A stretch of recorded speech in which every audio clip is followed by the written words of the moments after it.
networking and building a career in Europe, how to connect with professionals and find mentors.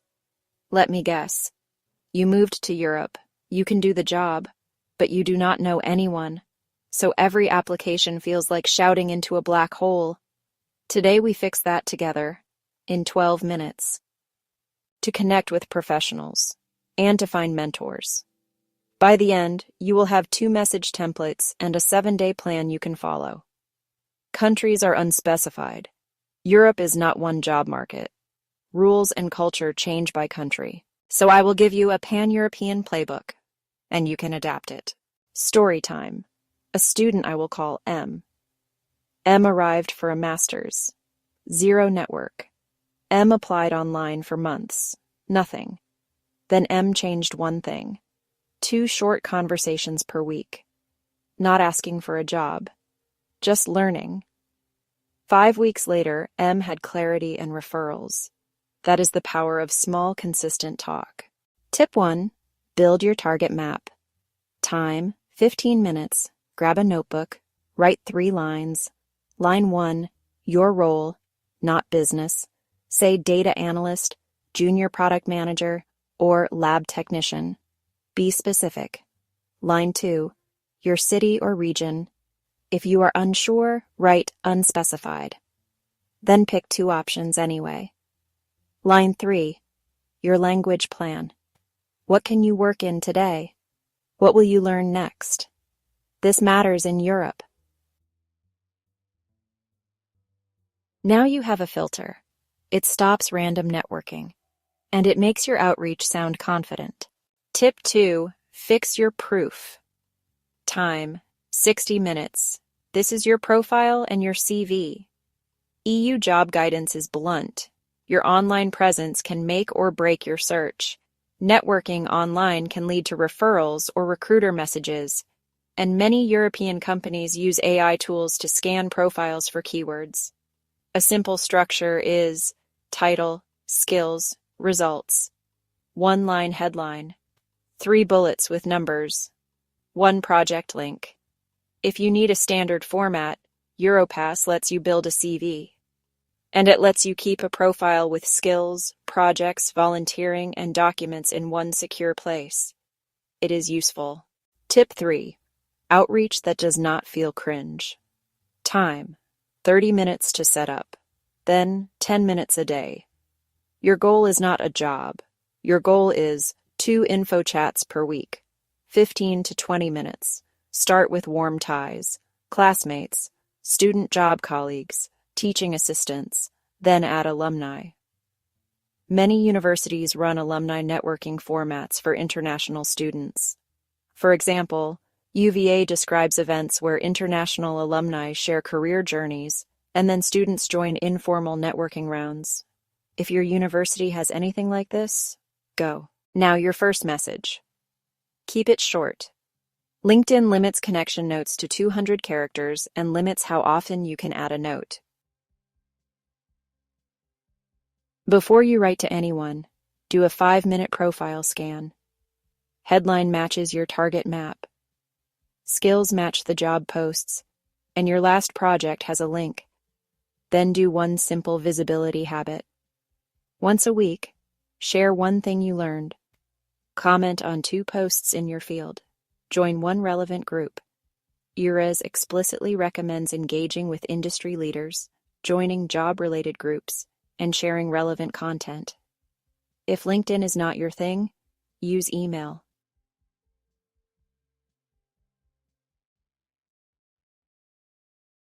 And now the part most people skip. Follow-up. Do it calmly. Cadence that usually feels respectful. Same day. Thank you.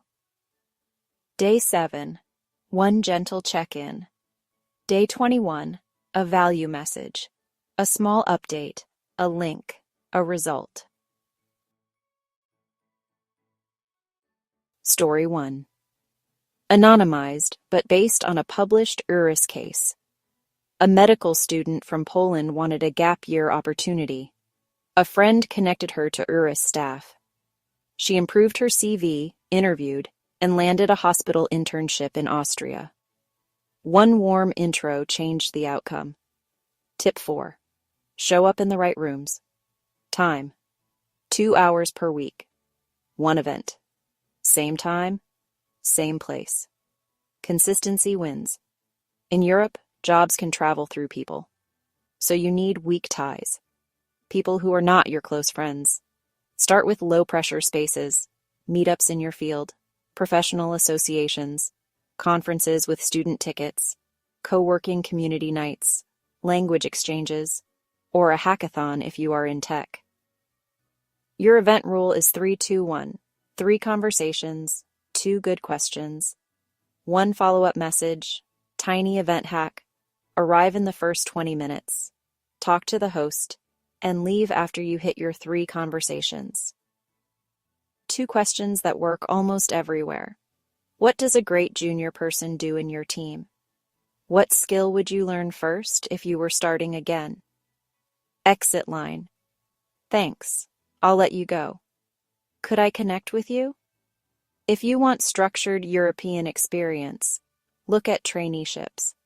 Erasmus Plus supports traineeships abroad, including opportunities open to recent graduates.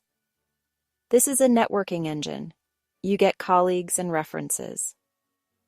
Story 2. Anonymized, based on a published trainee testimonial. A trainee went to Lisbon in Portugal for an internship and built digital marketing skills. At the end, the host offered a full-time job. Story 3. Anonymized, based on an EU youth story. A volunteer joined a European Solidarity Corps project in Slovenia. She arrived knowing nobody. Training sessions helped her meet others and build a network. Tip 5. Mentors are not magical. They are structured conversations. Time: 30 minutes to prepare, then 1 meeting per month. There are 4 paths: formal programs, informal mentoring, peer mentoring, reverse mentoring. Formal programs exist at many universities. ETH Zurich, for example, runs mentoring that connects students with alumni for career and network building. If your school has one, apply. Peer mentoring also works. A systematic review of peer mentoring in higher education, 2013-2023, reports benefits that include social integration and well-being. Informal mentoring is simple. First you do 2 info chats. Then you ask for a small pilot. Reverse mentoring is a smart move. You help a more senior person with something you know well. AI tools, new platforms, current trends. Organizations like CIPD and Harvard Business Review describe reverse mentoring as a real development approach. Also, mentors can benefit too. A meta-analysis finds mentoring is associated with positive career-related outcomes for mentors. Now, the cultural layer. Western, Northern, Southern, Eastern Europe. Big buckets, not rules. In more low-context cultures, clarity is valued. Germany and the Netherlands are often described as low-context examples, so be specific and confirm next steps in writing. In more relationship-first settings, you may need a warmer start, more context, a bit more who you are before what you want. In more hierarchical settings, start more formal. Use titles if others do. Ask for permission before you take time. Safest move: match the other person's tone. Keep follow-ups polite and space them out. Now, visas and work permits. Always country-specific, so keep it high level. If you are an EU citizen, the European Commission says you generally have the same right to work while studying as nationals, without a work permit.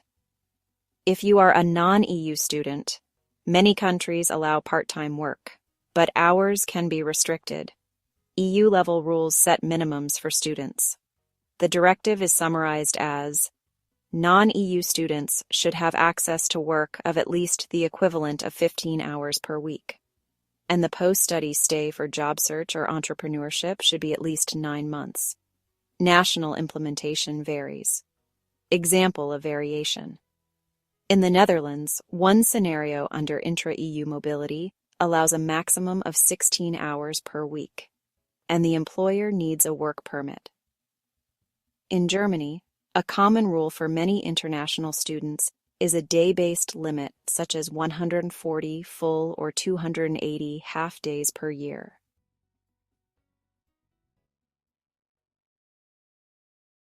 Quick 7-day sprint. Day 1. Target map, 15 minutes. Day 2. Profile and CV, 60 minutes. Day 3. Send 5 messages, 15 minutes. Day 4. Pick one event, 10 minutes. Day 5. Do one info chat, 20 minutes. Day 6. Send your thank you, 5 minutes.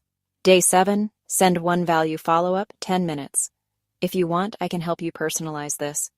Comment your city and your target role, and tell me if you are EU or non-EU. Just that. And if this was useful, subscribe and share it with one friend.